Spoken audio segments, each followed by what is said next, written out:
Okay, and the next one is the retirement of Bob Harney, bus driver.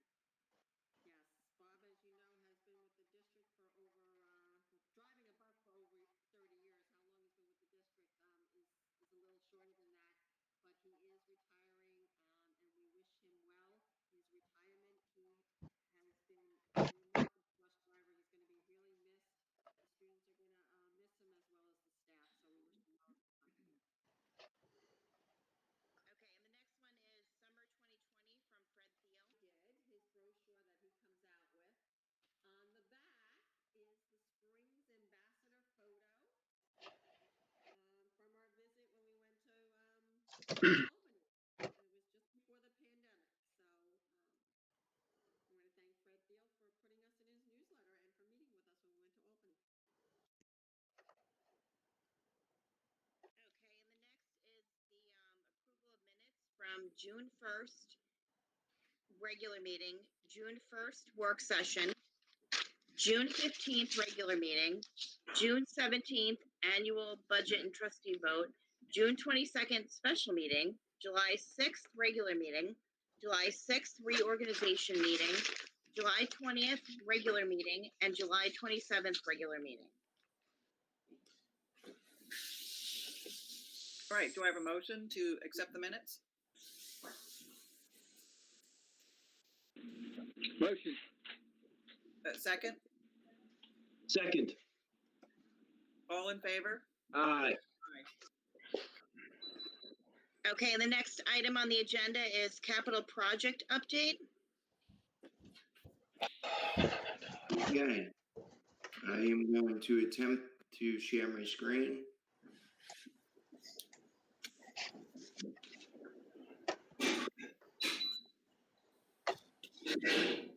There you go, Derek.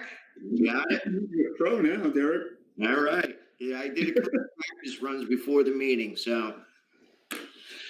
All right, good evening. And tonight's presentation is going to consist of the following topics. Section 1 is going to be work progress for August 2020. Section 2 is going to be planned work for September 2020. Section 3, construction photos.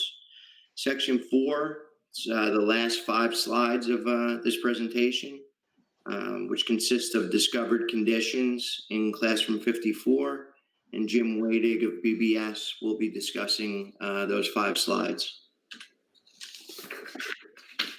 Just scroll this up a little bit. All right, so work schedule for August 2020. They're installing block walls in the existing locker rooms. These are window infills. This is the area of the new addition where it's going to abut to the existing building. They're also installing block and brick in the window infills for room 92 and 93. Both of these sections were scheduled to be done in 2021, but we were afforded the opportunity to do them early. So the GC got a jump on it and was able to take some of the scope out of 2021 and do it this summer, which is very good for the schedule. Installing floor tiles for classrooms number 63 and 65. This was added scope where the existing floors were abated. They're pouring concrete slabs in the new addition. Everything was poured with the exception of the gym. They opted not to pour the gym because they're going to have to traverse over it, loading CMU to block up the walls of the gym. So they're going to do the CMU first, and then they'll come back and pour that gym slab just to avoid any damage to it. Installing ceiling tile in area A, classrooms and hallway. This is the location outside the main office. Installing sheetrock and spackling in the nurses area, area B. The sheetrock was completed today. Spackling is projected to be completed at the end of this week. Installing bathroom tile in the existing faculty bathroom. The ceramic tile was also completed today, and they'll be grouting tomorrow. Completing areas A and B for the release back to the school for final setup and final cleaning. We project Area A will be completed this week, and Area B will be completed at least a week before school opens. Repair of truss in room 54, as stated earlier, this will be discussed at the end of the presentation, and BBS will be doing the presentation for that item. So work schedule for September 2020, repair of truss. Excuse me?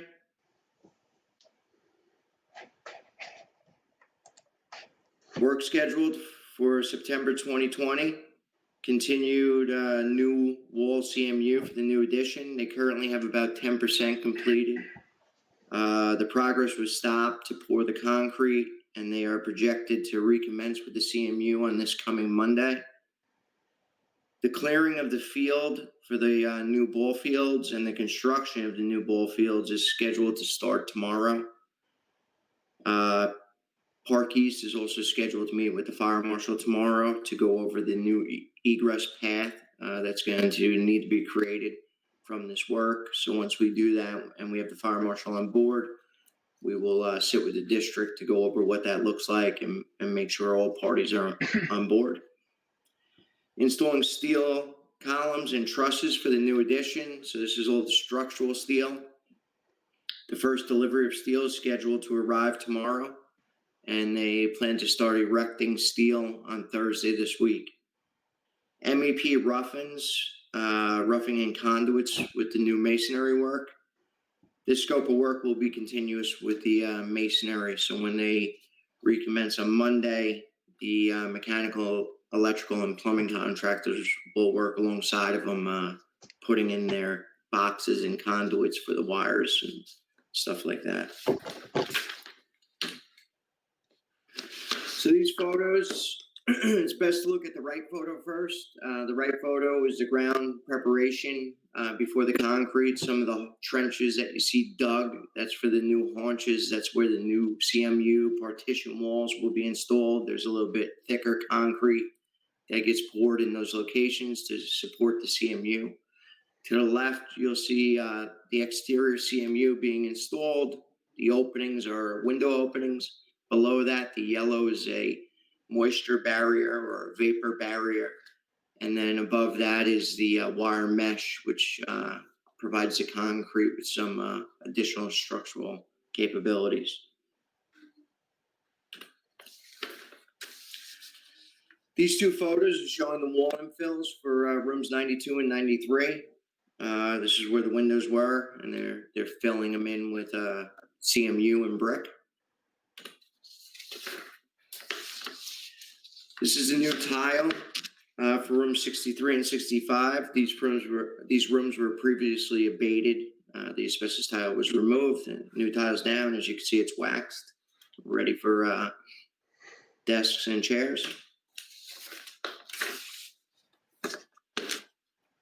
This is the GC installing the concrete slab for the new addition. Again, looking at the right pictures, the start of the process, that's a pump truck pouring concrete onto the slab. To the left is the actual concrete down. In the far section of that photo, you can see a guy, they call it a helicopter. He's finishing the slab to give it a nice, even, smooth finish.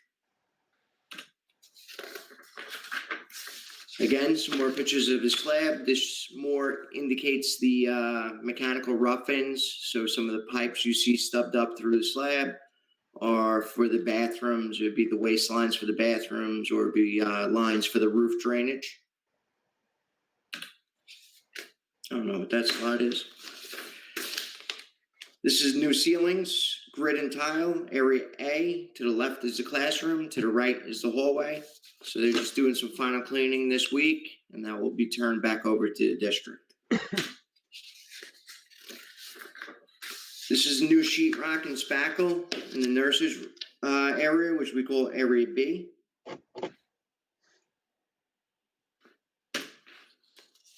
And same area, this is the ceramic tile and floor prep. To the right is the moisture barrier that goes down. To the left is the ceramic tile being installed.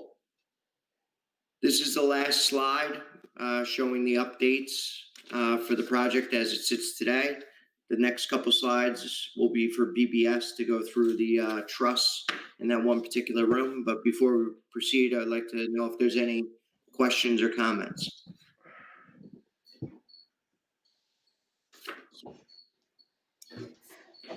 Derek, it sounds like we're pretty much on schedule from where you guys anticipated being, or maybe a little above schedule. Is that correct?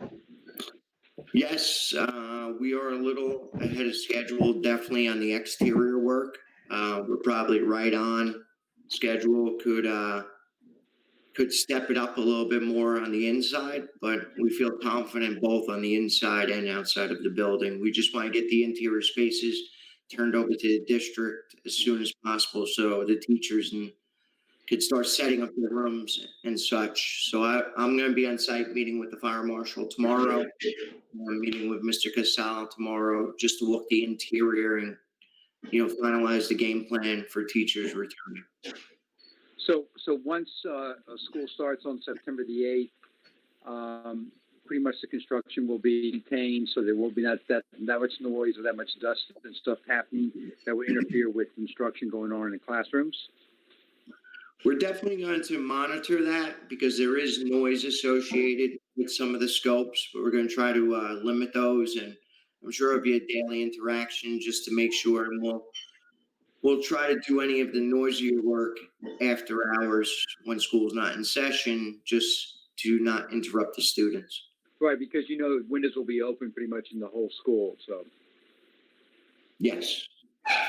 Derek, did we invite any board members possibly to walk with us tomorrow to take a look at the new construction and what's been done so far? Eric, was that question to me? I would love to, Eric, but I'm not in town, but maybe next week.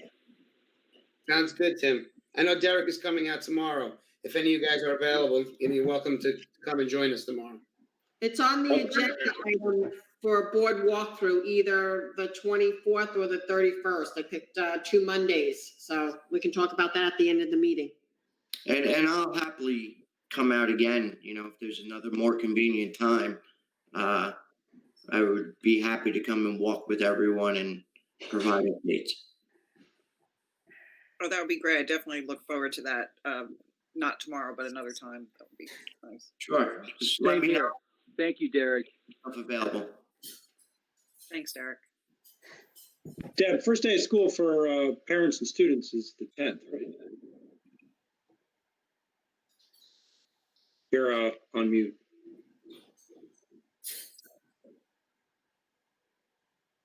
Was that a question to me? Deb, but she's on mute. Oh, sorry.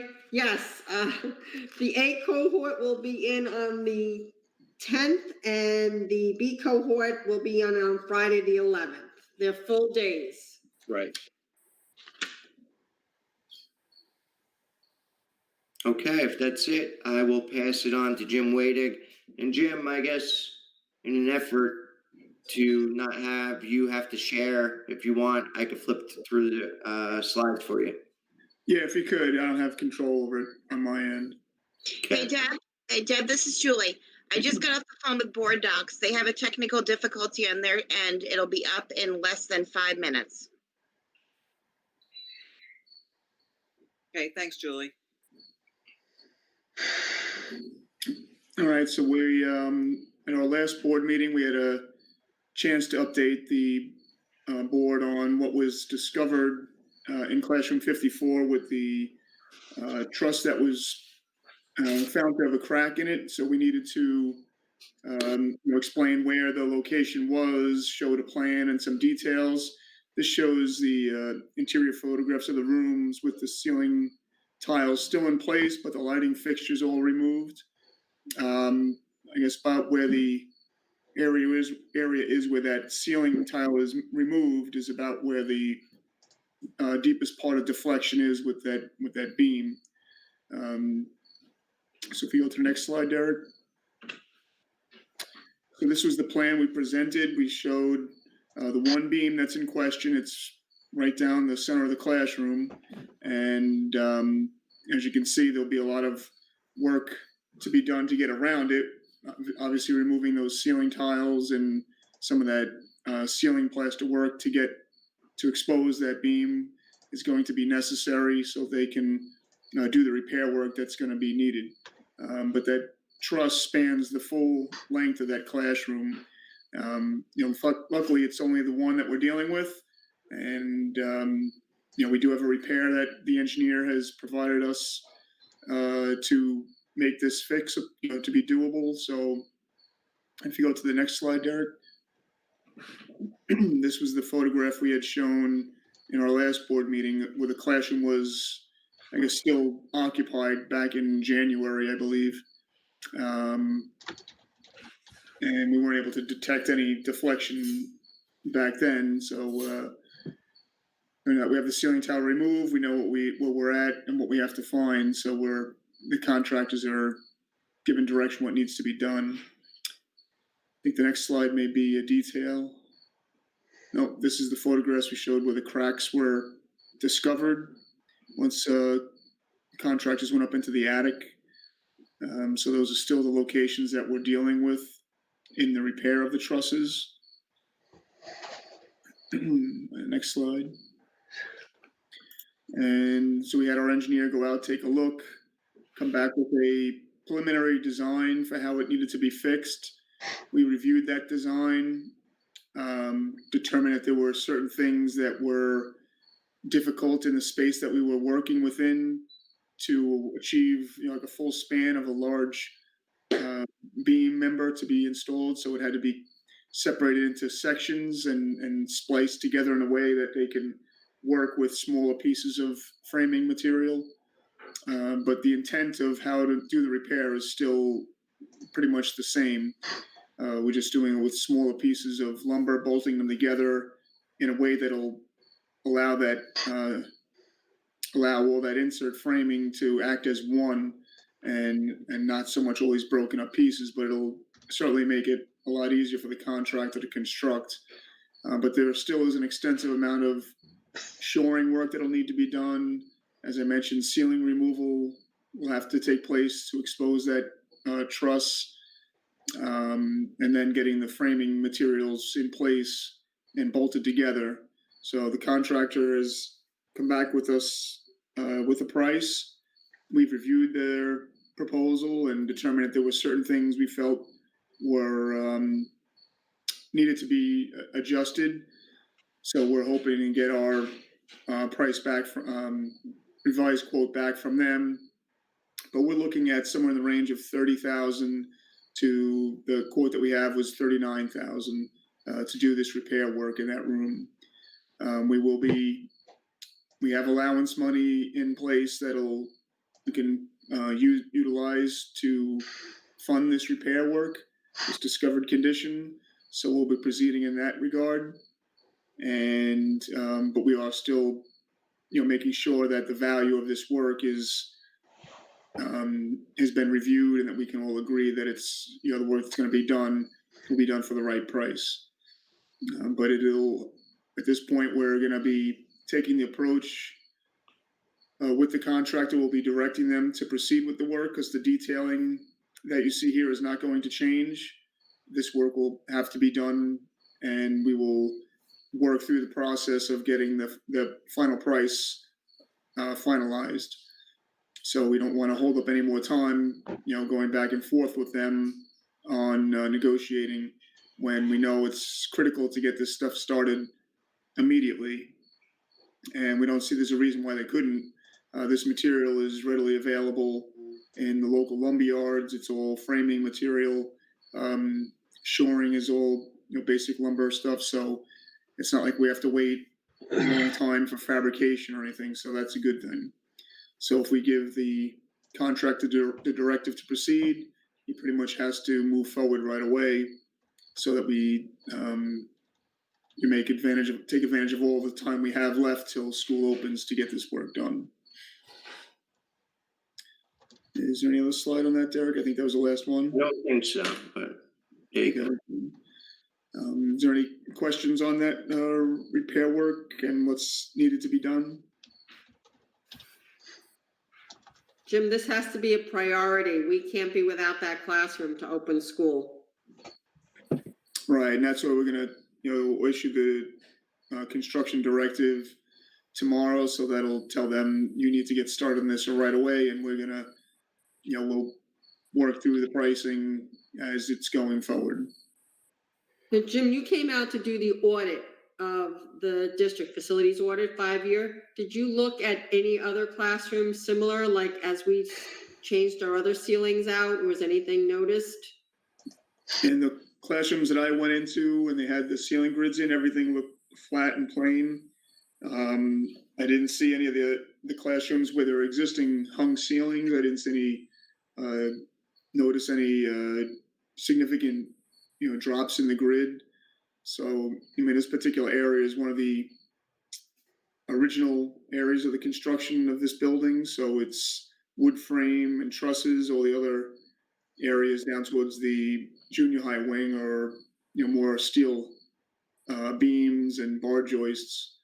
So anything in the front part of the building that was either the original addition or immediate subsequent additions that I looked, pretty carefully at, I didn't see any other structural issues that I could identify.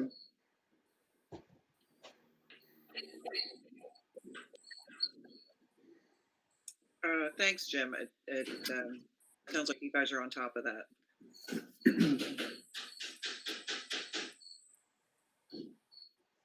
Does anybody else have any questions for Jim or Derek?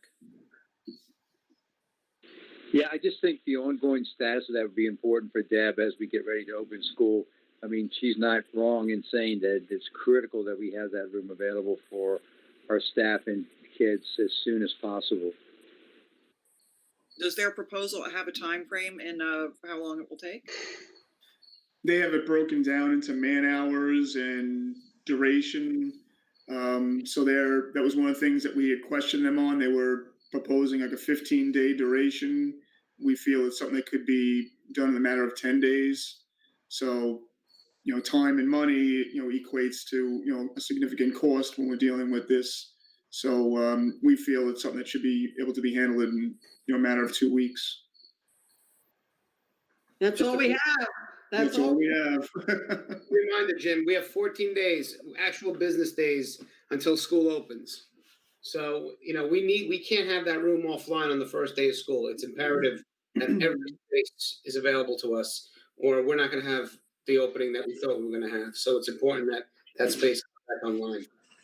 I think we all recognize that, Eric. It was just, we didn't want to just approve a change order because we were limited with time and not be at the right value for the district. So we gave to revise the pricing. And I think we're at a position now, as Jim stated, that they're going to be given a directive to do it. And then we're going to argue the value of it at a later date. We'll also keep time on it so we could actually see how much time it takes. If it's 3 guys for 10 days, we know what that should cost. So we just want to make sure the district also gets fair value with it.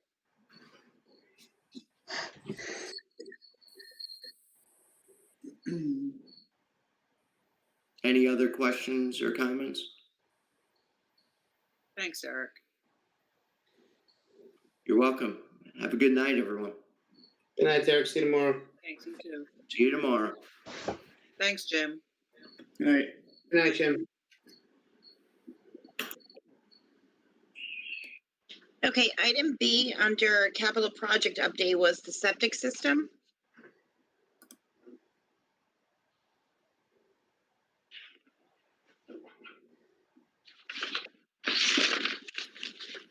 That was the most recent report we got from the company that's doing the testing of the septic system. And I think the biggest problem is because of the pandemic, we've been pretty much shut down and there's really not much going through the system at this point. The other thing I'd like to add in here is I just got an email this afternoon from the department, DEC, who is overseeing the grant that we're getting. So they're going to come out and take a look and inspect that septic system on Wednesday. So hopefully that's going to be the next or last step before they release the grant money to us. Mike, do we have to like run water or something through that if it's not getting the use that it's supposed to?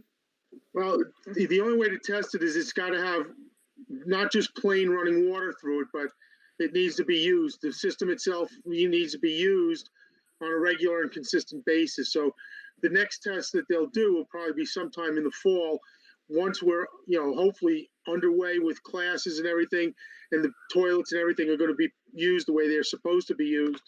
They'll get a better reading. Okay, thanks. Did we get any of the money from the town on that septic system? The town is looking for viable testing. The report that we just got wouldn't satisfy that, so I have to wait until we get an actual report that shows how the system is reducing the nitrogen to the levels that they feel comfortable with. I've got all the paperwork pretty much ready to go, but I just need that one final report. Thanks, Mike.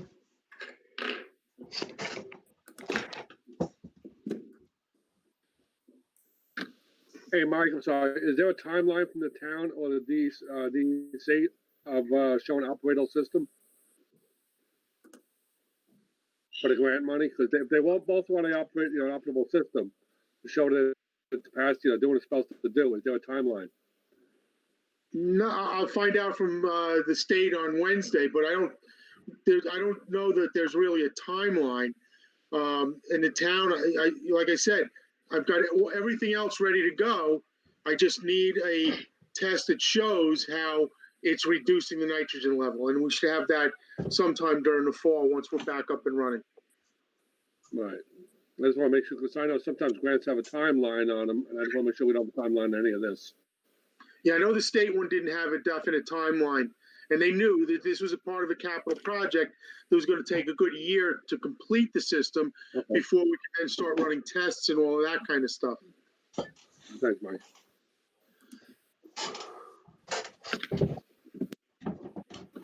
Thank you, Mike. Okay. Thanks, Mike. So it looks like it's time for public commentary number 1, which would be on items of board business of personnel, finance, and policy.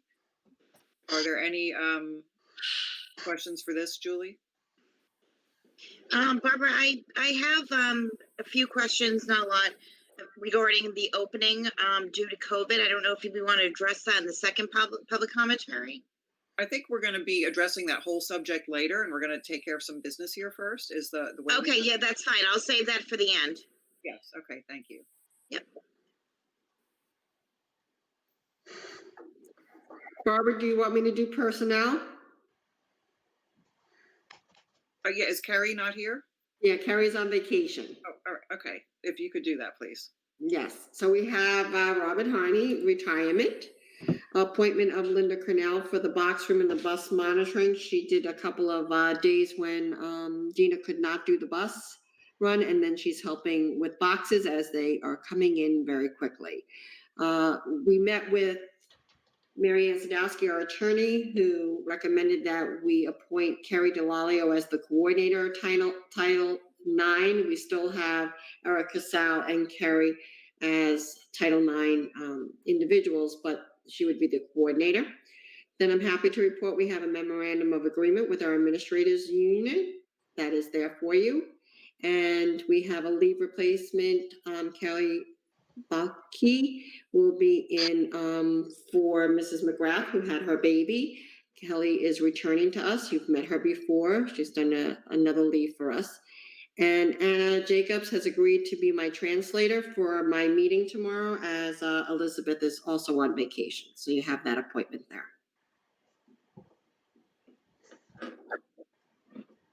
Thank you, Deb. Does any of the board have questions on these items?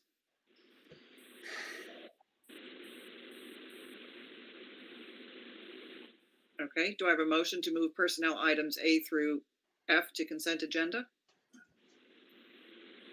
Motion. Second, Second. all in favor? Aye. Aye.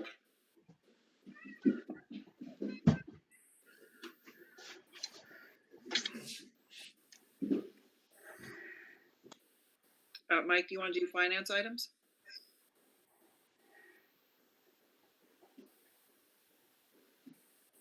With your mic on, please. Keep forgetting that one. Yeah, the first item is the Moody's rating reports, and I think you all got copies of the actual press release and their credit report. Prior to any municipal offering such as ours, our fiscal agent, Munistat, would request a review of the school district's credit rating, which we did last week. Mike Laguercio from Munistat and I had a telephone interview with Moody's.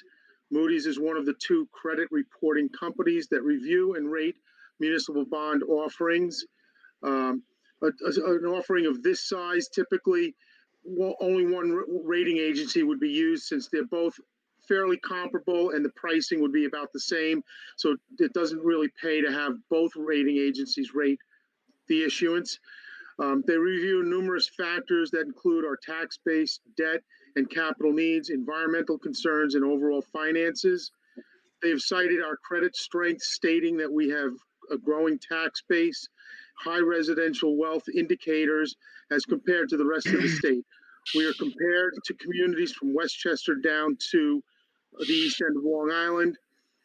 They state that with over 90% of our revenues being derived from taxes and that taxes are guaranteed in full by Suffolk County, that is a more favorable situation than those districts that have heavy reliance on state aid. Finally, as part of strengths, they state that we have manageable fixed costs. The credit challenges are noted as those factors that pull down the rating, and the most significant is comparison of our median wealth to those school districts and municipalities that are in the classification of a AA1 rating. We're not quite there. While we are fairly affluent, we are not as affluent as those in a AA1 category. We are solidly, as the evaluator said, in a AA2 category. Our outstanding debt is currently very low, and despite the large reduction in our reserves, the fact that the reduction at the end of 2018-19 in our reserves was to begin the funding of our capital project. If you recall, that's when we moved the capital reserve money from the general fund over to the capital fund to start paying for phase one. They considered that factor and felt that the large decline was justified and was not impacting their credit rating decision.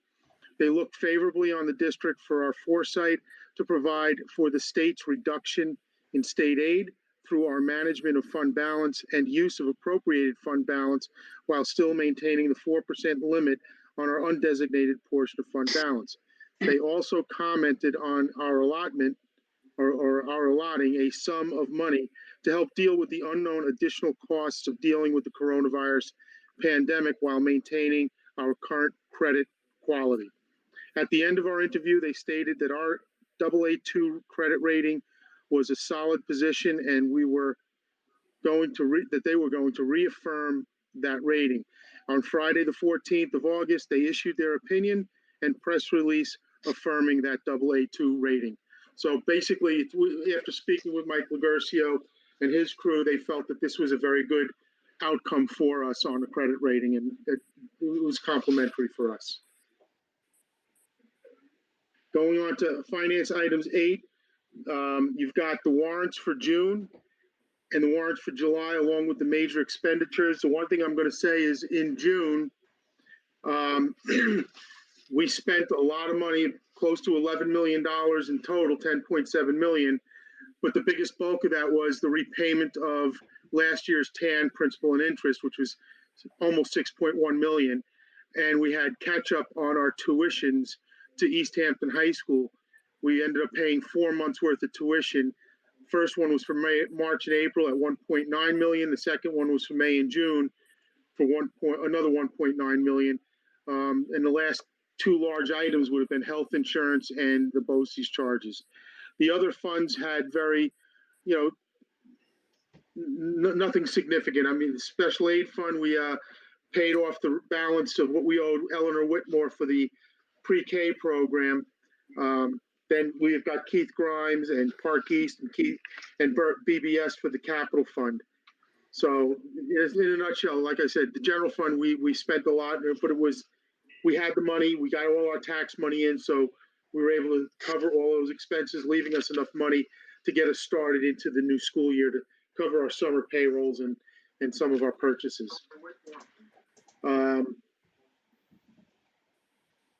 Item C is the claims audit report from the internal claims auditor for July. Item D is the ban approval for the bus purchases.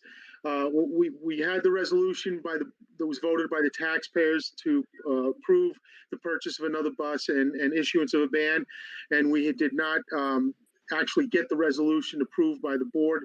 So we have to do that now so that we can move forward with going through with the purchase of that bus and issuance of the ban to pay for the bus.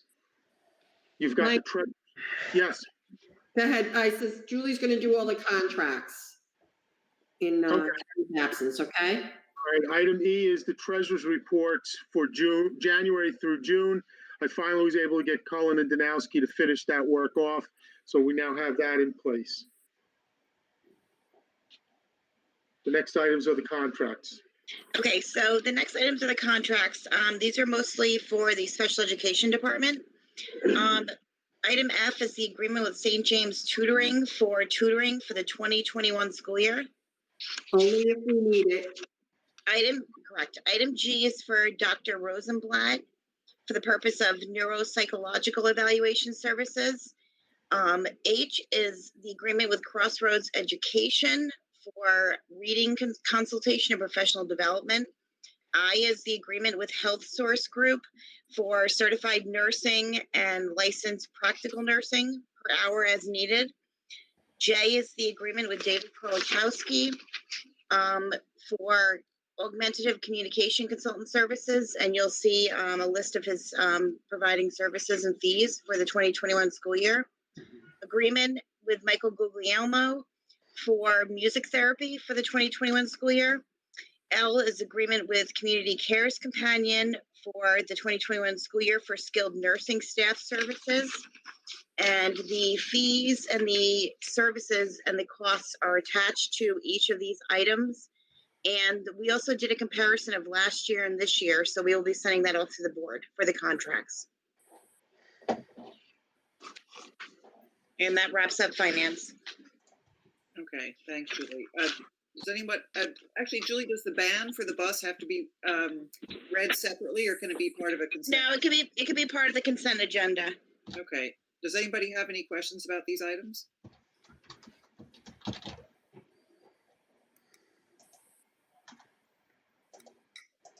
Okay. Do I have a motion to move finance items A through, what is that? L to consent agenda?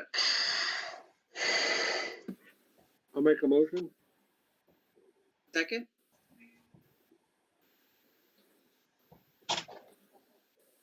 Anybody? Second. All in favor? Aye. Thank you. Deb, do you want to do special ed? Yep, you only have two cases before you, one CPSC case and one CSC case. One of the cases is actually a transfer student from East Hampton. Okay, thank you. Does somebody want to read that? Be it resolved that the Board of Education hereby accepts the recommendation from the Committee on Preschool Special Education and the Committee on Special Education, CPSC case number 1 and CSC case number 1. Okay, do I have a motion? I'll make a motion. Second? Second it. All in favor? Aye. We do have one item of policy. Deb, do you want to go over that? Yes. So there are two policies that have to be adopted right away for the start of the school year. With COVID, the sexual harassment policy was kind of put on hold, but it was reissued by the federal government and has some subtle changes to it. The other policy is in response to all this remote learning. It's called the acceptable use remote learning policy.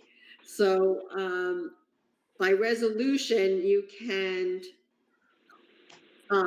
not do your first read and your second read, adopt the policies, and of course, if you have any changes that you want to make to the policies, we can always make them after, we have them in place. But we would like to have these two policies in place for the start of the school year. We think that important. Do you want me to read the resolution, Barbara, or questions? Does anyone have any questions on these? I know Tim was also in the meeting when we went over this with Marianne, and it is okay to suspend. Usually we do like a first read and second read and then an adoption, but it's acceptable to suspend that in certain instances. Yeah, we all agreed that it was important to move this forward. Policy 0110, prohibition against sexual harassment, and policy 4528, acceptable use remote learning, and has determined that said policy requires revision. Whereas the Board of Education wishes to adopt the following revised policy, policy 011, prohibition against sexual harassment, and the new policy 4528, acceptable use remote learning, and implement the changes contained therein effective immediately. And now therefore be it resolved, the Board of Education hereby suspends policy 2410, formulation, adoption, and amendment of policies for the purposes of adopting the following policies: 0110, prohibition against sexual harassment, and policy 4528, acceptable use remote learning. And be it further resolved that the Board of Education hereby adopts 011, prohibition against sexual harassment, and policy 4528, acceptable use remote learning, effective immediately. Do I have a motion? Motion. Second? Second. All in favor? Aye. Aye. Okay. Thank you, Deb. And if you could go on to the superintendent report. Right, I'll start with enrollment we've been meeting every week, and I thank you for that. But since last week, our enrollment has not changed too much, but we do have some pending registrations. So let me just quickly go over that for you. Kindergarten registration, we are up to 76 students. First grade, 64, second grade, 64. Both of those, first grade has a pending enrollment of 1. Second grade has an pending enrollment of 3, so that would be 67 for second grade. Third grade is up to 77 with 3 pending. That's with the 3 pending. Fourth grade is at 62 with 4 pending, would make it 66. Grade 5 is 69 with 3 pending, 72. We will be bringing forward the original person for art and / English has taken this 5th grade position because we needed to add a section there. So we'll be looking for an art teacher to replace that person. 6th grade is 74 with none pending. 7th grade is 64 with 4 pending. And 8 is 70 with about 2 pending. So our enrollment is about where it was the year before, slightly under with the pre-K program. So any questions on enrollment?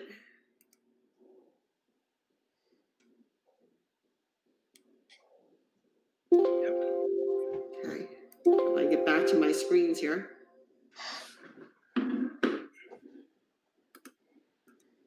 Okay. I am now going to do reopening plan, and I will share that and present it. So let me share, present. Tell me if you can all see it. Deb, Board Docs has been updated. It's got your presentation in it. Okay, can you see the presentation now? No, we can't see it now, but it's in Board Docs. I thought I presented it. Start presentation, John.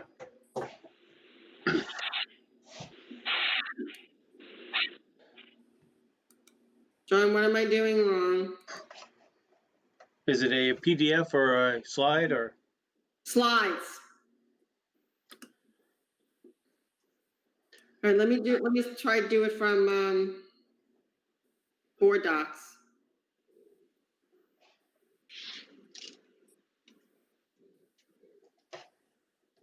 I was trying to do it from my own.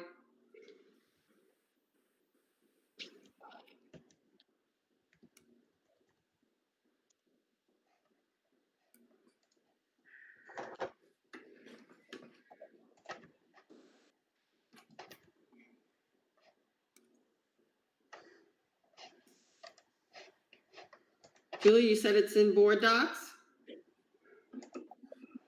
Yep, I see it. Okay, got it.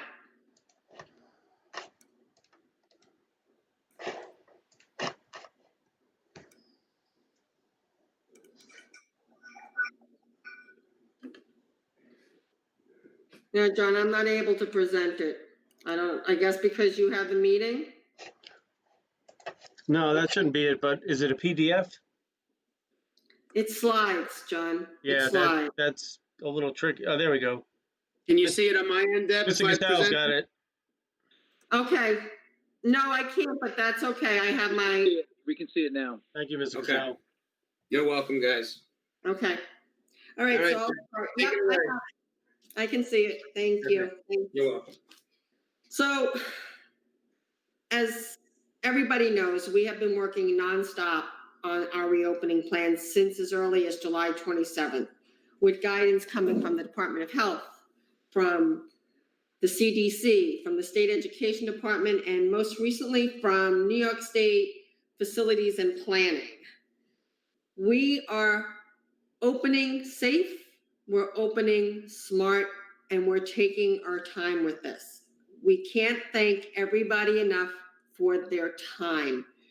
Our community members, our parents, our Board of Ed, our staff, and our faculty that have provided feedback. Within the last week, we have been like 6 hours with our entire faculty discussing our opening. Spring school will open safe. In this PowerPoint tonight, I'm going to make several recommendations. We're going to review the hybrid 2-day in-person and 3-day remote. We're going to look at what homebound instruction looks like, what that means, what home instruction, homeschooling means.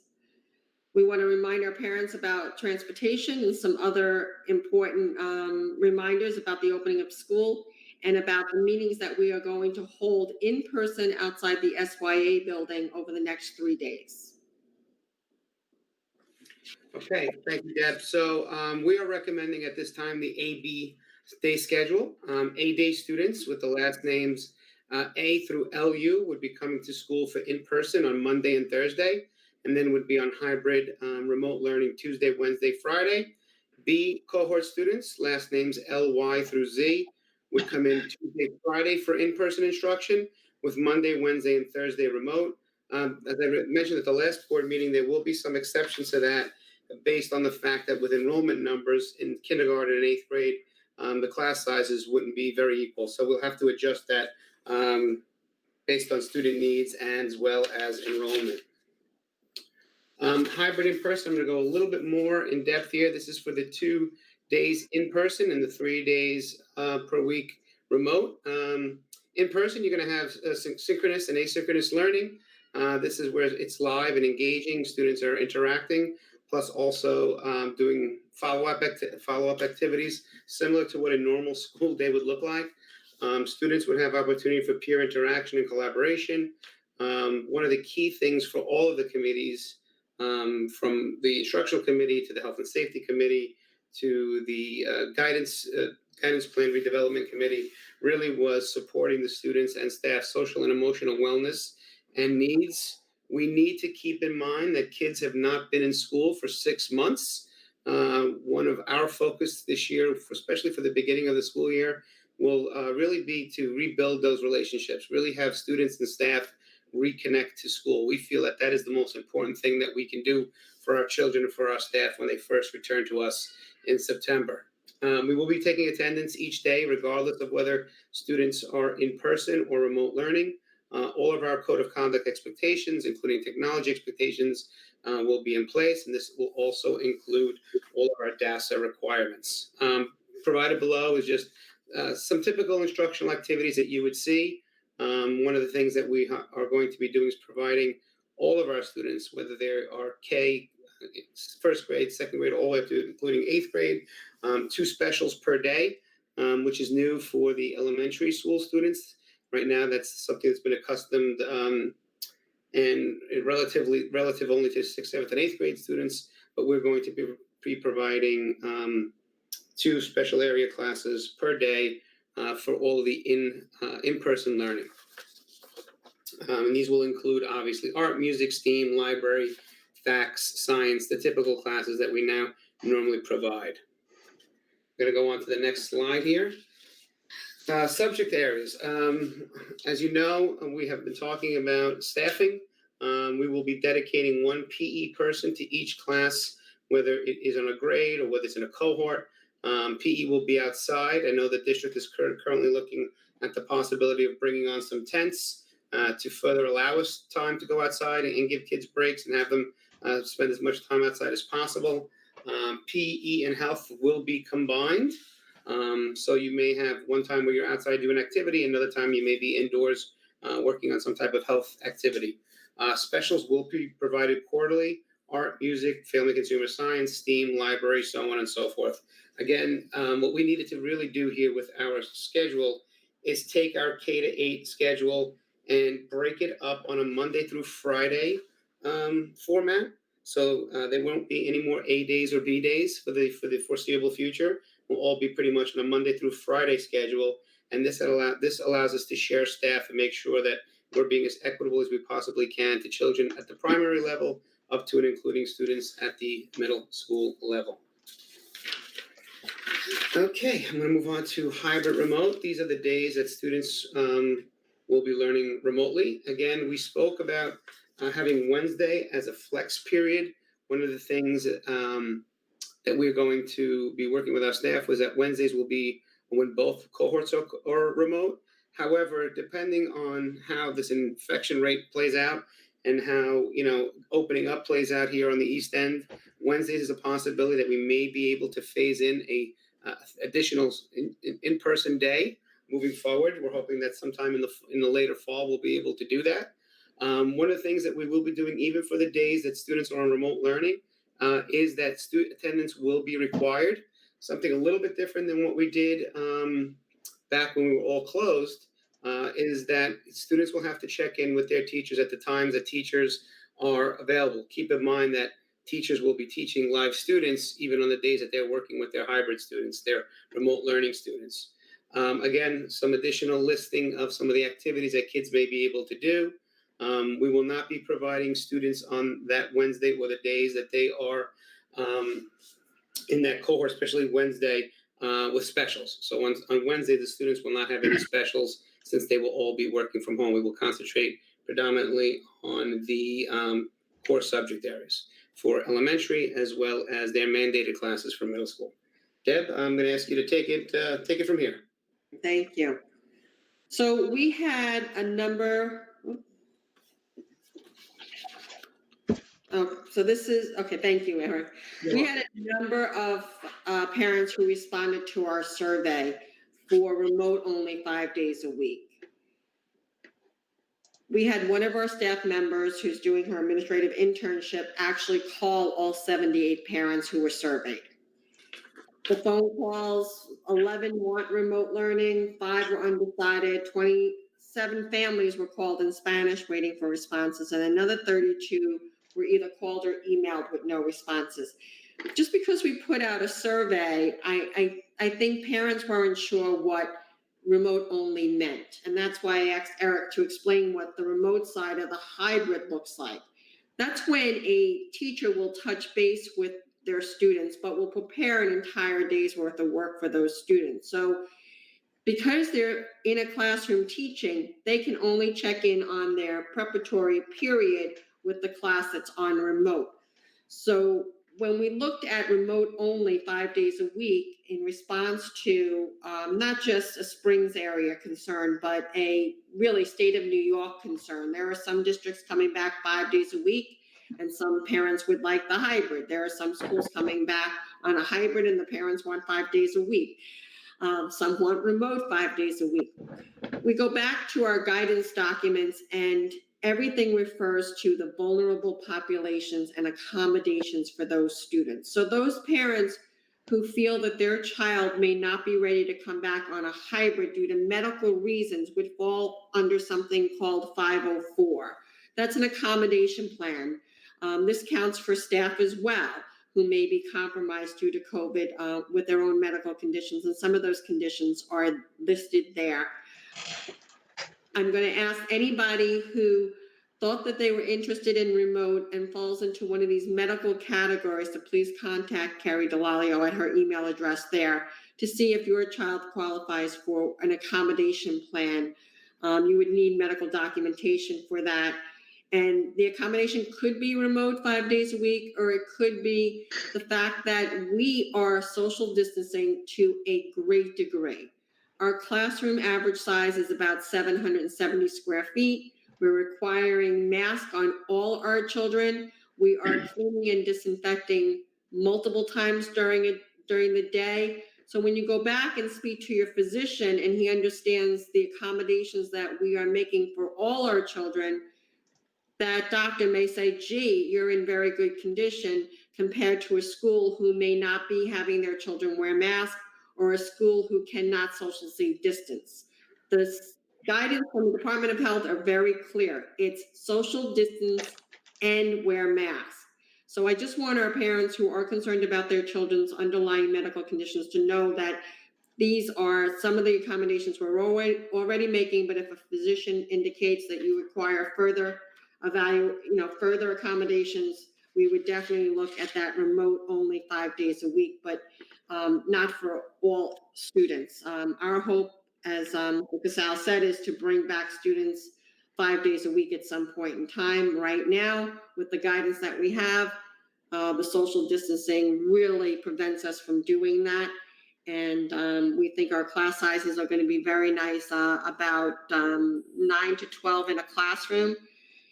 With our staff, that would be right under the 15 that is allowed in the square footage that we have in our classrooms. Eric, if you go to the next slide on home hospital instruction, I just want to speak a little bit to that. Not home hospital instruction, excuse me, home instruction, homeschooling by parents. This is where the confusion came in. We have about 25 parents that have filed to homeschool their children. Some of the parents are setting up pods.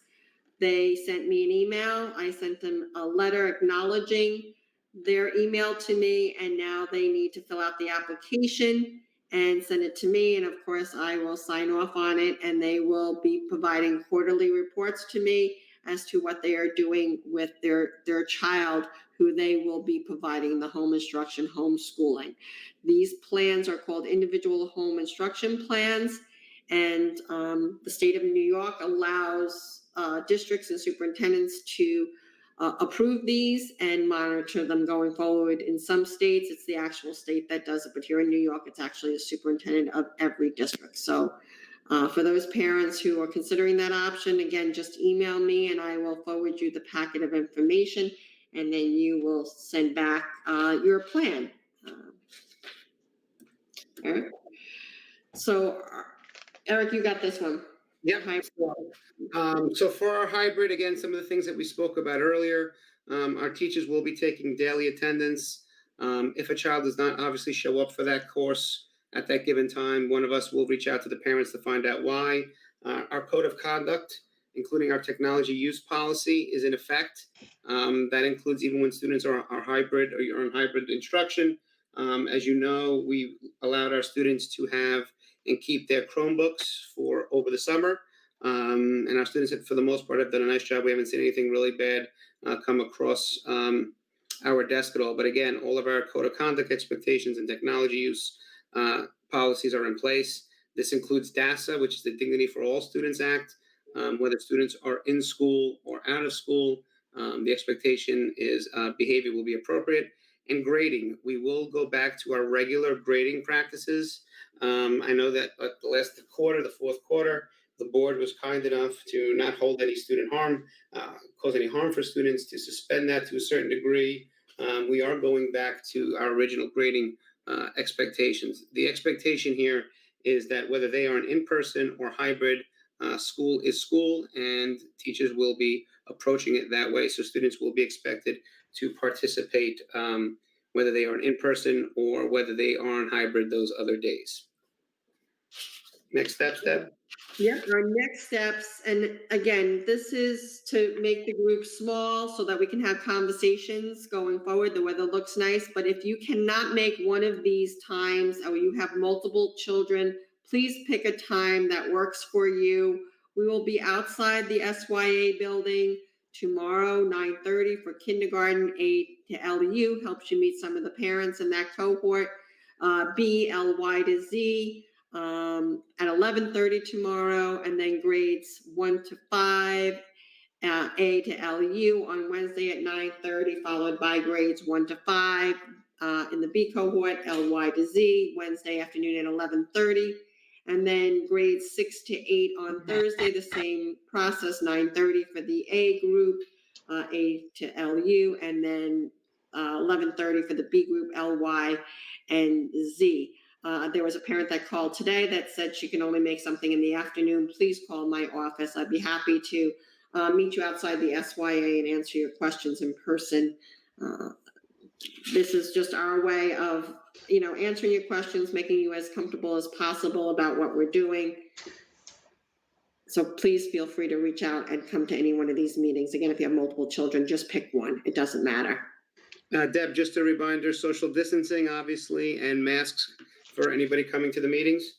Just a Correct. reminder? Okay. Thank you, Eric. You're welcome. So the week of August 31st, we're going to ask parents to log on to the parent portal. That will be where they will receive information on their student's teacher and which cohort they will be in. It also allows us to ensure that your contact information is up to date. I can't stress this point enough. Parents need to update their contact information, especially as we're going through this pandemic. It's important that if we need to get in touch with you, that we have the correct contact information. It is basically for the safety and well-being of your child. We will be emailing parents. It'll be a lengthy email around the same time with instructions for busing, car line, lunch, school supplies, mask, first aid procedures, hygiene, and social distancing requirements. We're going to talk a little bit now about school materials, so I don't want parents to feel that they have to run right out this evening and buy school materials, but I'll get to that slide next. Again, it will be lengthy. It will be in English and Spanish. If you have any questions or need any type of support in those instructions, please feel free to contact the school, and either myself, Deb, Christine, or Kerry will be happy to go through those expectations and instructions with you. School supplies. You parents will be receiving a list of materials. They'll be posted on our website. The materials that you purchase for your children will remain at home, and we will be purchasing materials for your children in school. We do not want the materials to go back and forth from home to school. Reason for this is that if we need to close, we may receive the phone call from the Department of Health, since the Department of Health or the governor's office are the only two entities that can close a school district.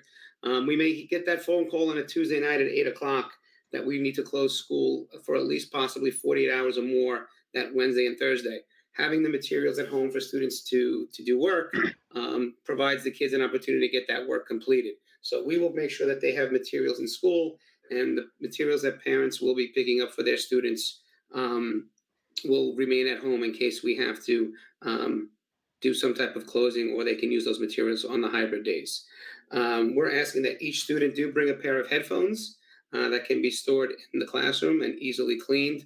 These are not the earbuds, but the larger, I'm going to call them old school headphones that can be easily wiped down with a disinfectant wipe. So that's going to be one thing that we are going to be asking parents to have their students bring to school.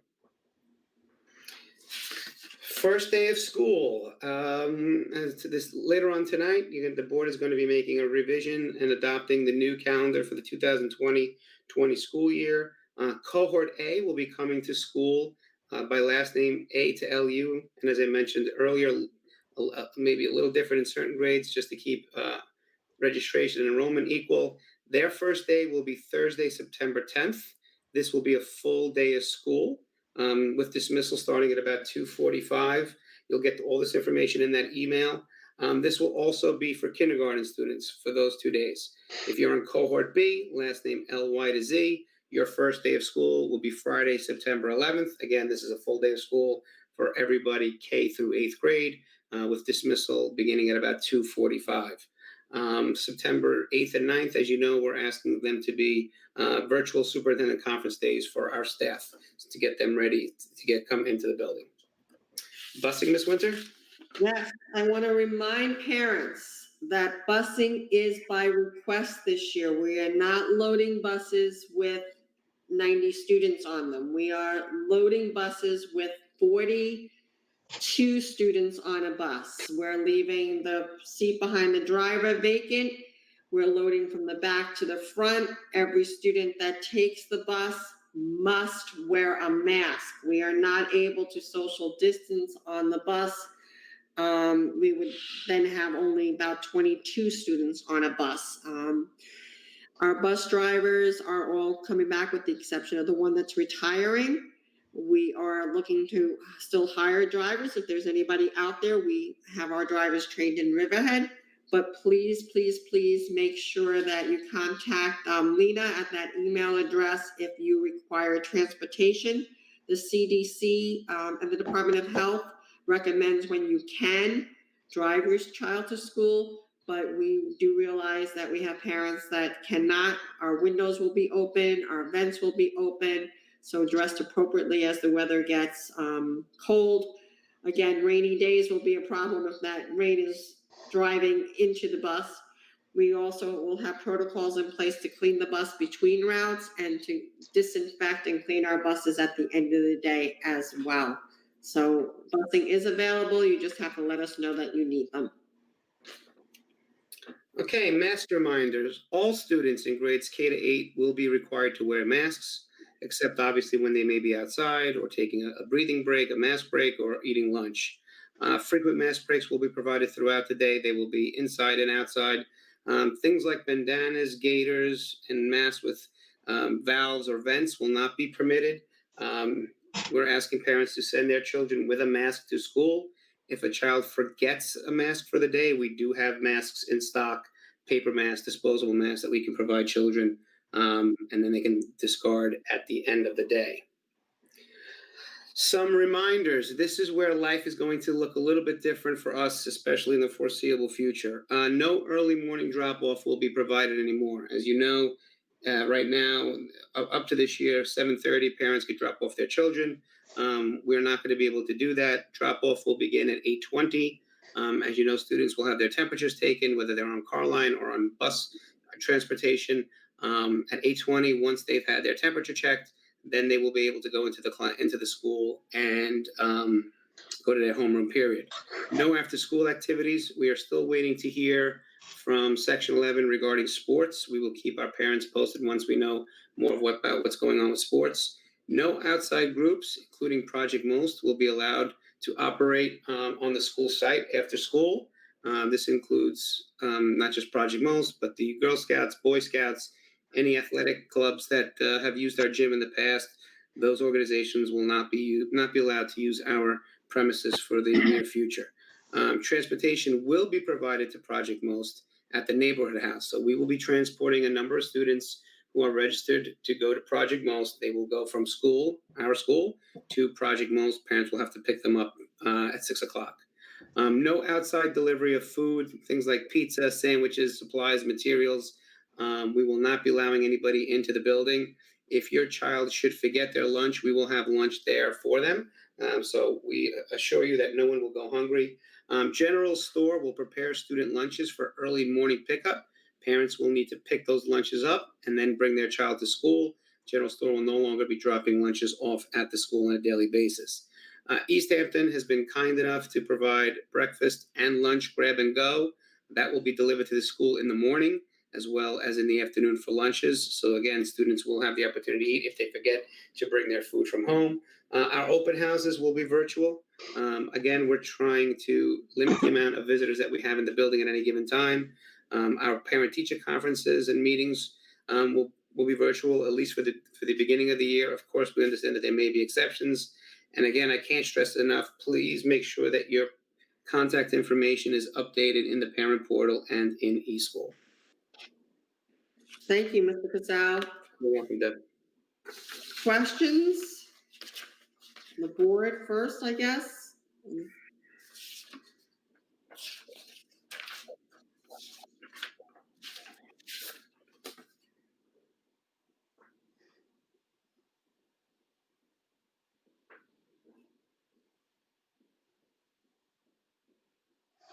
Barbara, Dave? Did we lose everybody? Oh, there they are. No, we're here. No, I think you laid that out very clearly and very well. Eric, you did say something early on, just in case it confused parents, something about there was not A/B, but I think you mean traditionally there was like maybe an A/B thing that happened in school. Traditionally, middle school students, grades 7 and 8, have an A day, B day. That will not take place. In East Hampton High School, I believe it's maroon and gray. If you're accustomed to that, we're going to be following a Monday through Friday cohorting schedule. So kids will either be in cohort A or cohort B, but they will not be schedules based on the middle school schedule, A day, B day, like most parents are accustomed to. They will be following a Monday through Friday schedule, Barbara. Right. Thank you. Just to clarify. You're welcome. Sorry about that. Eric, I'd like to say thank you for being so clear. I think it was very well done and very clear about initially framing this for parents. I know there's going to be more detailed information coming as we get closer to the opening of school, and I know our parents are going to be looking forward to that. I just do want to encourage parents to really go to that parent portal and get their information there and make it accurate so that we can keep them up to date as we go along in this process. But again, the administration's done a nice job. Thank you, Tim. Again, I can't stress this enough, Tim. Any questions that parents have, please feel free to reach out to us. Phone calls, texts, emails. Phone calls are always best. Sometimes things get lost in an email or a text. So again, feel free to call us. We have to understand that this is going to be fluid. It may change from day to day. It may change from week to week. But we will try our best to make sure that our parents are made aware of what those changes may be and what might take place. And again, a lot of our guidance is going to come from the Department of Health when it comes to health and safety. So, to a certain degree, we will be following their lead. Deb, one of the things, when you brought up the remote learning for the 5-day program, the parents to contact Carrie Delalio. I know some parents get uptight when we don't get emails back to them. I know she's on vacation. So who's answering emails while she's on vacation? They can email me as well, but she does frequently check her email. We heard from her today. Okay. Just so the parents don't get upset, they send an email to her and she doesn't get back to them right away because everybody wants an answer. We send an email, we're looking for an answer right away. They can definitely email Mr. Casal or I if they have questions as well. We always try to answer emails in 24 hours, Pat. It's just been. Oh, no, I'm just saying, but Carrie's not available. I don't want to answer back. So. Yeah. I don't want someone get bombarded because their application would be hard to get, So I think you did a good job as well. It's a hard thing to do. It's not easy, Pat. There are no easy answers. There is no. No, I agree. Thank you for all your hard work that you've put into this and making a lot of decisions that, a year ago you never thought you'd have to be making, certainly. Barbara, I thought the construction project was going to be the vein of my existence. I really thought that that's where I was going to have to stay on top of things. And now I get excited to see 28 cement trucks come in. It's the highlight. It's the highlight of my summer. It really is. Barbara, also thank, again, all of the committees that worked on this. These decisions were not made in isolation. We had a multitude of committee members, about 50 in total, health professionals to teachers to parents to board members, you name it, we had representation, and those folks really did an amazing job in helping us come up with a plan that we feel right now is the safest for our children, for our staff, and ultimately for our families.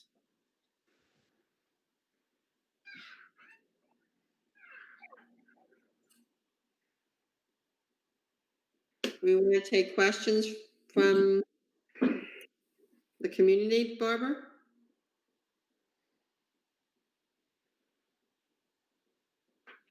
Barbara's on mute. Yeah, we should probably, I know there's a couple more things on the agenda, but we should probably go ahead and address any of these issues, questions right now. Because I'm sure we have some. Okay, I have some emailed questions here. I'll go one by one. You just tell me when you're ready to move on. I have the first questions from Sophie Holland. Thank you to everyone working diligently and going above and beyond to preparing for the fall. When will we see a schedule and curriculum for the 5-day remote learning program? I realize this is an unfolding hour to hour. Just wanted to know when to expect one. I'm considering having the Playful Learning Center do a learning pod with my twin kindergartners, and the center is offering to incorporate remote learning into lessons. Thank you to the board. Sophie Holland, mom of Christopher. I don't know if you want me to read the students' names or. No. Okay, yeah, I stopped. Thank you for reaching out. What I would say here, I think what mom might be looking for is something very similar to what Project Most is doing. So on the days that the children are on remote, these pods or Project Most is going to offer support. So those schedules are going to come from the teacher, and they are going to be working on them usually a week in advance and be able to share them with the parents so that the parents will have them. So if they have childcare who's doing the remote days, that Project Most or these pods, they'll have the curriculum. I think that's what mom's asking for. If she's looking for 5 days remote, the only children on 5 days remote will be those on a 504 plan. But 3 days out of the 5, they will be on remote, and 2 days they will be in school. Deb, the schedule is also posted on the reopening plan. I believe it is slide number 14, the latest draft as of July 23rd. It gives you a breakdown of when the periods are going to be, as well as when lunches will be, and what the week will basically look like, from arrival to dismissal. And then when we email parents to let them know that schedules are available around August 31st, they can log into eSchool and then have their child's actual schedule. Okay, next one is from Carolyn Nesbitt. Is there a 5-day virtual option for the families that aren't comfortable sending their children for the 2 in-person days? And number 2 is, if yes, will transitioning from virtual only to in-person be an issue once the school year progresses if things change? So to answer that question, right now, the only students that are eligible for 5-day remote, if that's a viable accommodation, is a student that is medically involved. Otherwise, we hope that our parents will send their children to the hybrid model, 2 days in school and 3 days remote. Okay, and the next one's from Heather Miller. When will we know what the bus schedules will look like, and when will it be available? I'm a working mom and need to know if I have to make arrangements with work to alter my schedule for bus pickup or drop off. That's a very good question. They are working on the bus schedules. We're reminding parents again to let us know if they need transportation. I would think that the last week in August, they should be hearing from transportation, if not sooner, because we still have a lot of parents that haven't responded that they want transportation, and we want to be sure we're not missing anybody. So phone calls I know have been made to the high school, and the next group will be to the elementary parents who we have not heard from. So I can't stress that enough to be sure that you opt into transportation, so we know that you want it. Okay, and the next one's from Betty Ann Mendez. She said, hi, and speaking with other drivers who are concerned with all the safety precautions that need to be adhered to upon the opening of school, as of now, the bus yard has no proper facilities for us to wash our hands or maintain a clean and sterile environment. All we have is a porta potty that for the most part is very unsanitary. We have no running water or electricity, no way to wash or clean our buses. Bare bones. We know that we are allotted a certain amount of money for a building, but okay, go ahead. Mike, you can address that. When are they coming? This week, probably Wednesday. The company headquarters is replacing the porta potty that's out there and bringing 2 units in that have running water sinks, and they're similar to the business office trailer. They will come and refresh it once a week and refill the water tanks and all of that, so that there's running water and soap and stuff in there for the drivers to use to wash their hands. As far as water for the buses to wash buses, we don't have a spigot or anything out there that's used to do that with, and that would take up an awful lot more water. Okay, it looks like what you said, Mike, addressed all of her questions. Yeah, the buses are going to be cleaned and disinfected on the inside, though. Correct. We're gonna get one of those misting machines. So there'll be 2 in the building and 1 out for the bus yard for the buses. Thank you, Mike. Okay, and the next one comes from Carolyn Nesbitt. If my child does not have a medical accommodation request for remote only 5 days a week learning, does that mean that remote learning is not an option for our family? Remote learning 5 days a week is not an option at this time. Okay, and Ashley Liebath said, what are the state's requirements and our phase and plan for 5-day in-person teaching? Thank you, Ashley, for that question. We are hoping at some point that the Department of Health reduces the square footage required per person. Right now, the Department of Health is asking for 6 feet in every direction for not just children, but for staff members. When you take 36 square feet per person and divide it into the square footage of our rooms, the maximum that our rooms can hold is up to 15 people, and that includes our staff.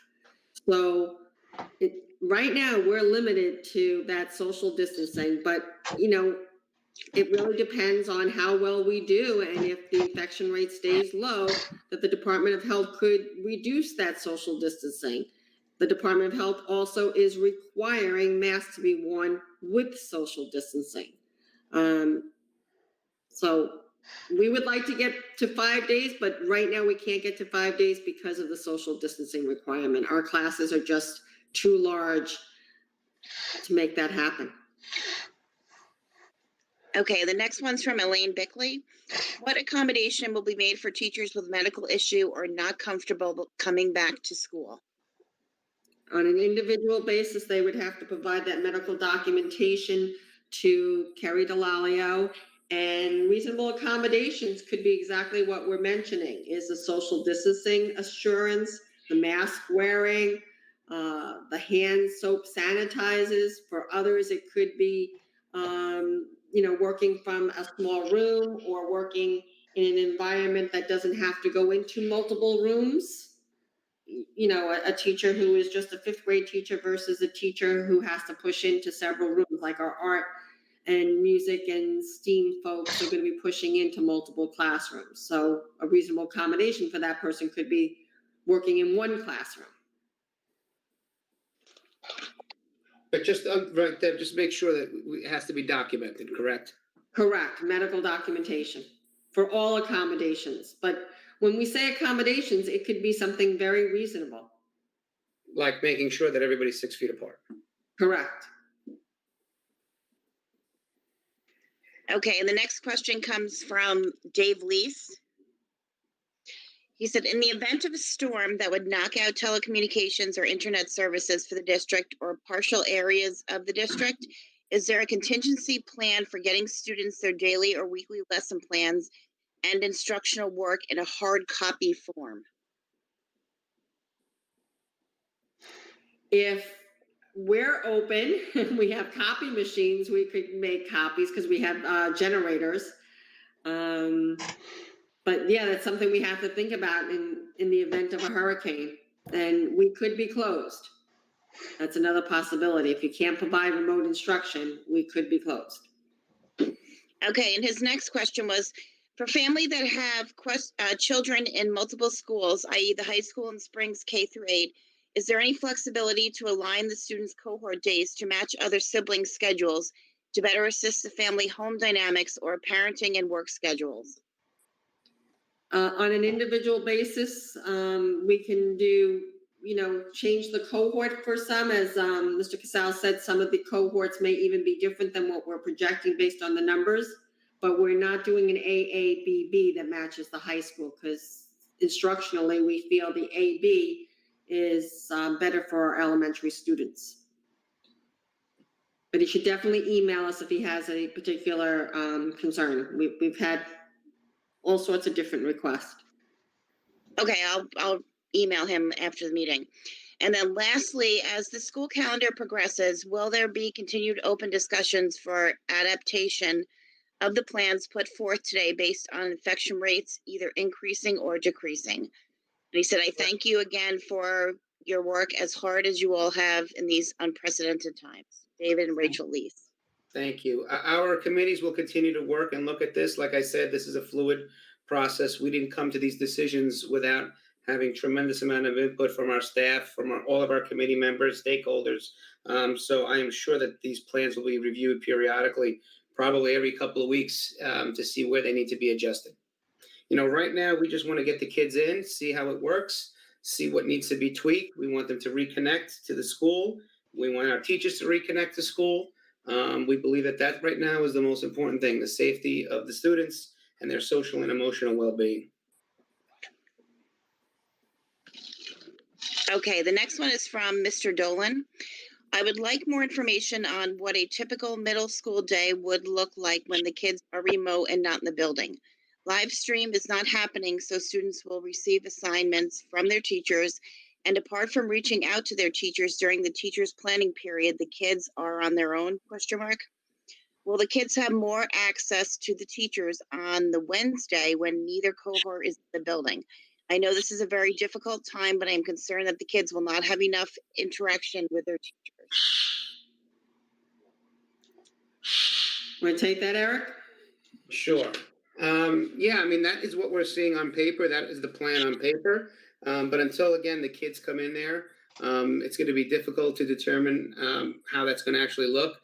Keep in mind that, when we were closed for remote learning or distance learning back in March, April, May, and June, our teachers were home, so they were working with their kids at home.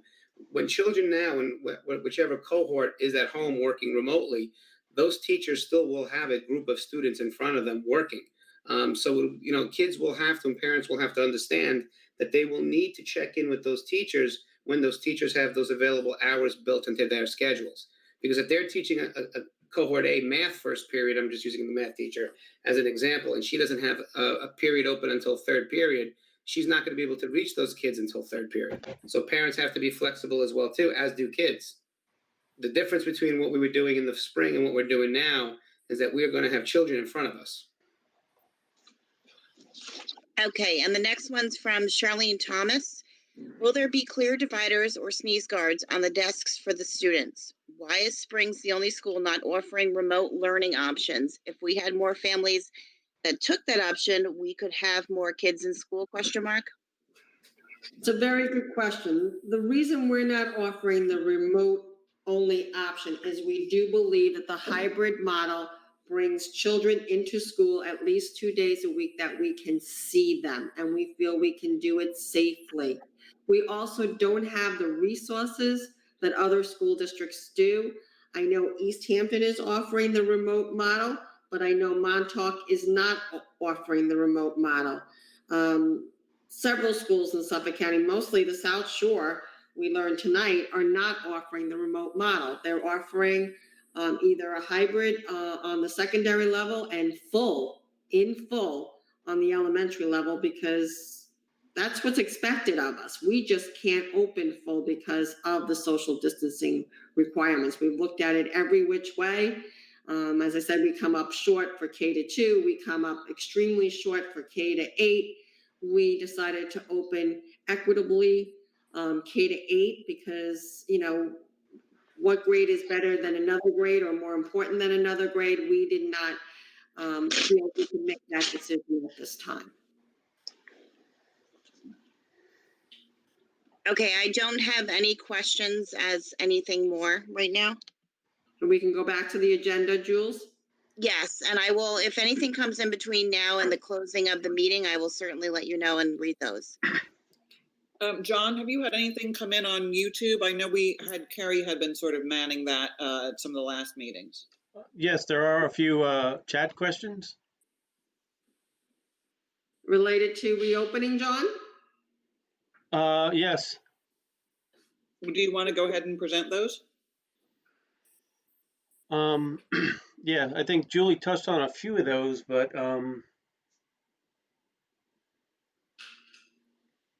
Allison Shades asked about any update on Most Holy Trinity.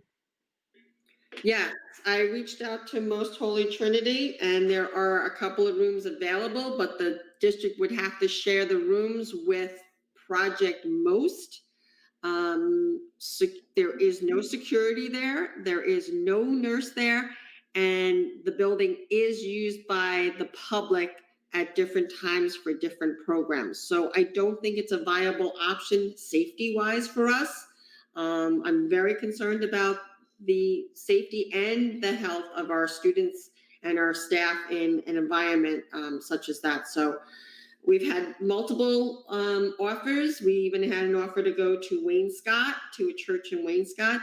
Again, because the building is not exclusive to us, or it's not close where we can share our nurse. I'm very uncomfortable doing that at this time, besides the fact that you have to get everything approved by state ed ahead of time. Okay, another question was, if children are 6 feet apart, can students remove masks at their desks when seated? Only at mass break.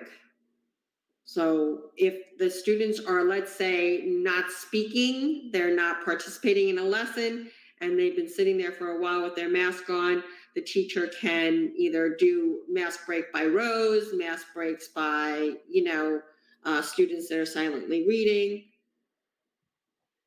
Most of our mask breaks will be outside. And of course, when they're eating in their classrooms. Okay, and then they mentioned, what about sharing the nurse with Wainscott School?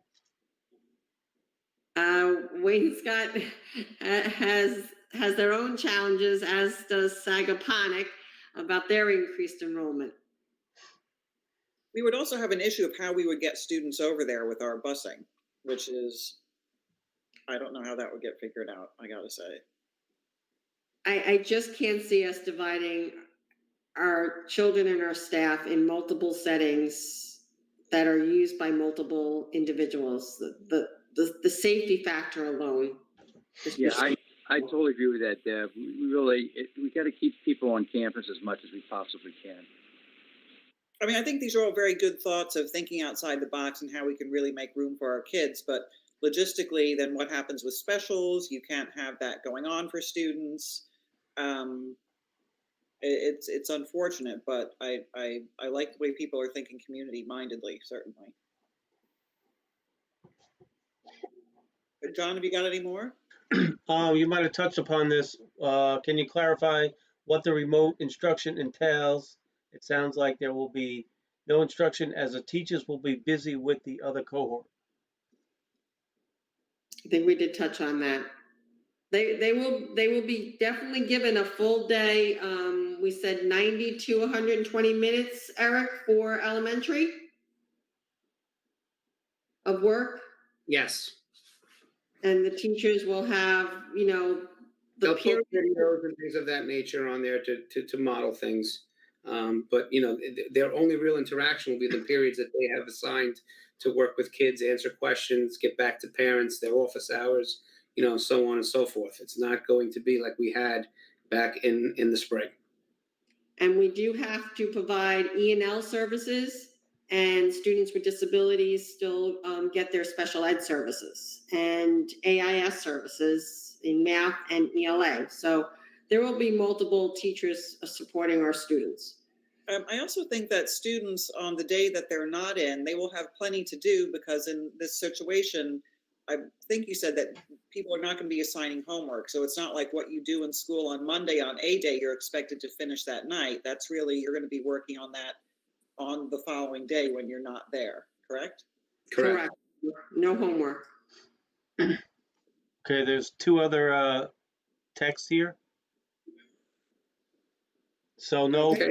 no clear dividers on the desks? Oh, the other question, yes. We are working with EnviroScience. We have bought some clear dividers for when teachers are working individually with students. But the recommendation from the EnviroScience, a lot of these carbon plexiglass are not recommended. In fact, they are a nightmare to clean and disinfect. But they are, we've bought like, what, 100 or 200 of them to be used when teachers work very closely with students. Correct. Okay, that's it at this time. Thanks, John. Thanks, Julie, John. do you have anything else at this point?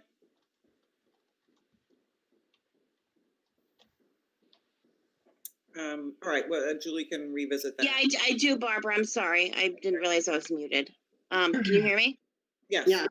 All right. I have one from Kelly Downs Carmona. What if your child lives in a compromised household? Is 5 days a week remote learning an option? She'd have to get the medical documentation to us. Okay. Thank you. I'll email her back. Yeah, a 504 plan, but due to the compromised situation in the household. Okay, not a problem. I will pass that information on. Okay. And that's all I have for right now. Okay, thank you very much. Deb, you want to go back to the agenda then? Yep, new business. I am like ecstatic to bring before you an agreement for the Stop On program.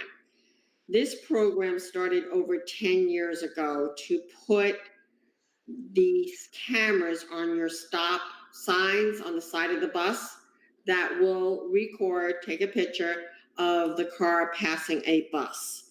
It took a long time to develop. East Hampton Town has worked out a contract with Suffolk County, and the district needs to do nothing but sign the agreement.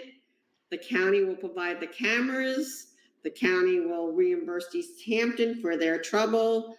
They will collect the money, East Hampton, for the individuals who stop, who don't stop for the bus. So for us, it's just that we agree to let the county put these cameras on our buses for the Stop On. Took a long time, but we're finally there. Oh, that's great. I remember you talking about this for a couple of years now, I think. So that's great that that's finally happening. It's unfortunate that it's needed, but good job. Yep. All right, so that's there for you, Barbara, to sign, and we'll send it off. Most districts are participating in that program. I don't think there's anybody who wouldn't sign off on this right now. Do we need to read and accept that resolution? I will read it. Okay, if you would do that. Okay.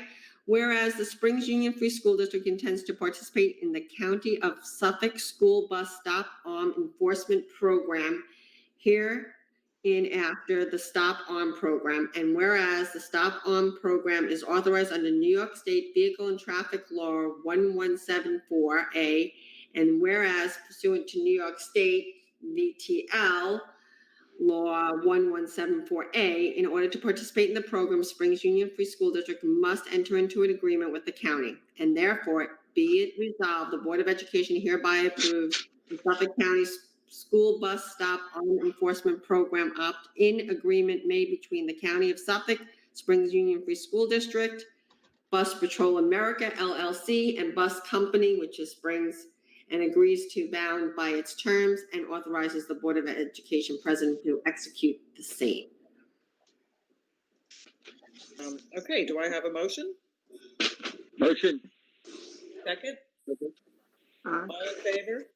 Aye. Aye. Okay. Next new business, I know you guys have put in such increased amount of time with us, but we will need a Board of Ed meeting on the 31st to approve all personnel. I promise that'll be the only thing on the agenda. Please. Make sure there's no finance on the agenda, we'll be fine. You're talking about August 31st, August 31st. which is a Friday, I believe, yes? Is it a Friday? No, Monday. No offense, Mike. I thought it was a Monday. Oh, I'm sorry, was looking at July there, sorry. Monday. That works for me. Does that work for everyone else? Yes. So brief personnel meeting. Okay. So is that for August 31st? Yes. Okay, so I'll put that in board docs for a brief meeting for personnel only. And Yes. that will be at 7 p.m.? Yes, unless you want to do it earlier. We should have a phys ed recommendation for you and art. I don't know if we'll have the art because we haven't posted it yet. Permanent And sub. I have a couple certified subs too on the list, Deb, that we didn't do for the last meeting. They're gonna be on there. Yep, permanent custodian, maybe a bus driver. So. Does everyone want 7 o'clock, or would you prefer earlier if it's going to be something short? Prefer earlier. You wanna do 6? Yes. Yeah, 6 is better. 6 o'clock? All right, I'll post it for 6 o'clock. Okay. Thank you, Julie. No problem. Thank you, We should have everybody. recommendations, Deb. Excuse me? We have a number of teacher recommendations as well. Yes. Mhm. And I'll send those over to the board prior to the meeting. Yes. The last one on there on the new business is building walkthrough. We'd be happy to schedule any date you want. I thought maybe the 24th, so it gave us 2 weeks before school opened. If there was something you saw that needed to be addressed, we could do the 31st. We can do morning, we can do afternoon, we can do evening, we can, do 2 at a time.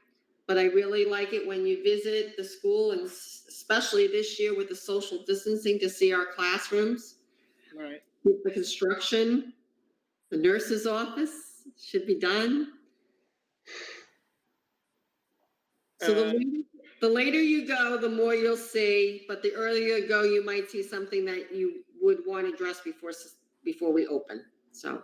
If we wanted to do something could it be like on a Saturday morning? I don't know if that would work for people better than a weekday. That's fine for me. What is the board members? What do you think?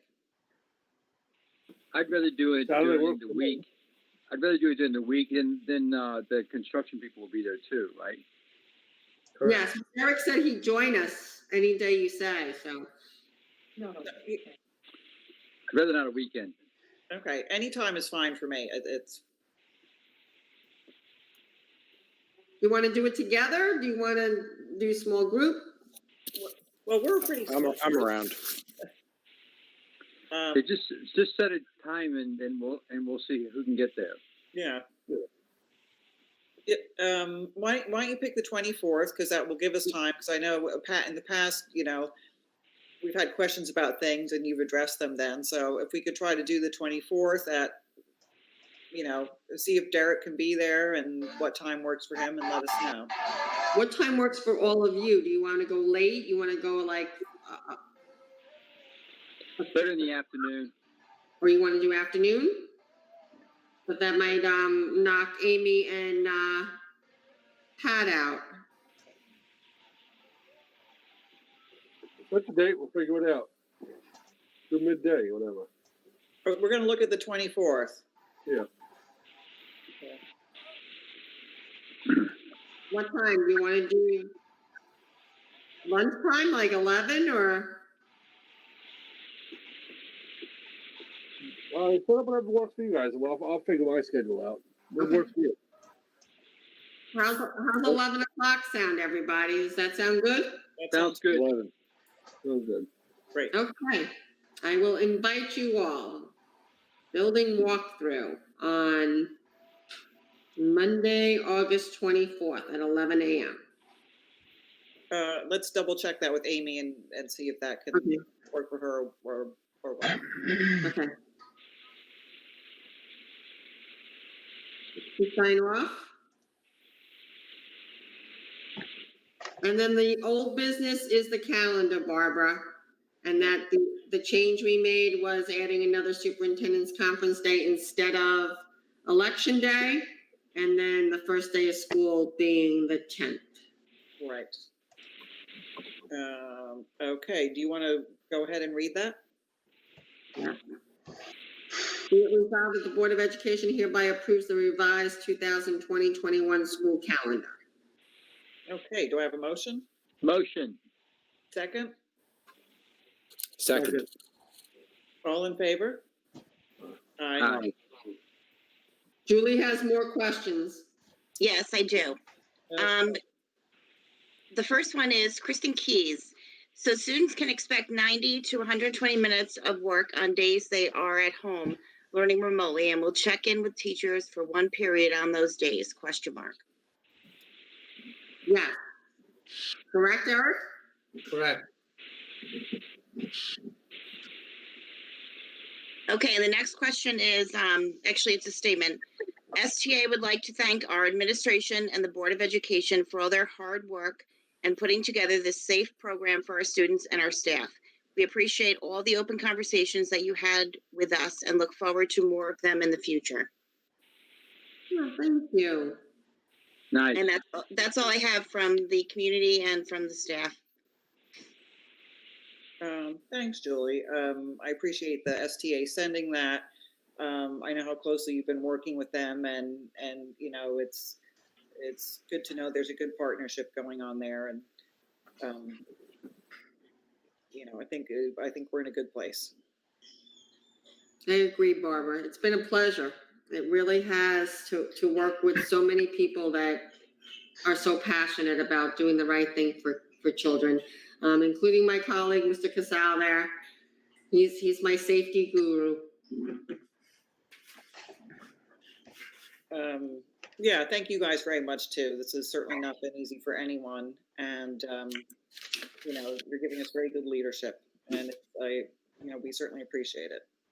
Barbara, while I have you all too, Mike Henry, on this bond rating as well as on the Moody's report, his vision to make sure that we put money in the COVID line was also recognized by Moody's, in that other schools didn't anticipate a state aid cut, didn't anticipate COVID expenses, and they were impressed by his foresight in both of those areas. So I wanted to publicly thank him for having that vision. Oh, me too. I'm always impressed by Mike. He does a great job. Thank you, Mike. No, lots of foresight, and really so glad that you did have the idea to put that money aside, and also very glad that our community supported our budget, which allowed us to really have that full amount, because I'm sure we're going to be using it. Thank you, everybody. Sure. Thank you, I appreciate it. Are there any other questions at this time on anything from either the board or Julie or John, from people in the community who've been in touch? I don't have anything as of right now. Okay. Nope, thank you. Thank you, John. You certainly have put your hours in this summer. Okay, board members, is everybody done? Yeah. Okay. We're done. Do I have a motion to adjourn the meeting then? Motion. Second? Second. All in favor? Aye. Aye. Okay. Thank Good you. night, everybody. Thank you. Good night, everybody. Be well. Be safe. Good job. Good night.